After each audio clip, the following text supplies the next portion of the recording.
Jerry, ibalwit mo na. Ah, Ang gagawin dyan, ibalwit mo na. Ngayon. pulot namin yung monitoring saka yung solenoid valve. Yung MD. Ito. Yan, ito. Oh, papalitan bago yun.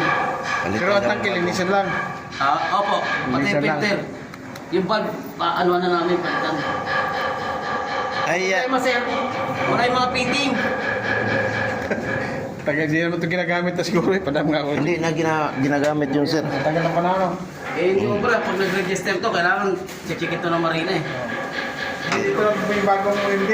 Bibili kami panibago nito. Yung Honda Valves Ay, monitoring. ito yung ano, yung sensor, itong dalawa. Tatlo. Ito. Wala yung mga fitting niya sa mga... Saan ang bomba na rin? Nakita yung bomba niya. Ito sir, pwede marinis na sa bata nyo. Alin dyan? Ito, ano na to, crudo lang. Yung bomba? Yung bomba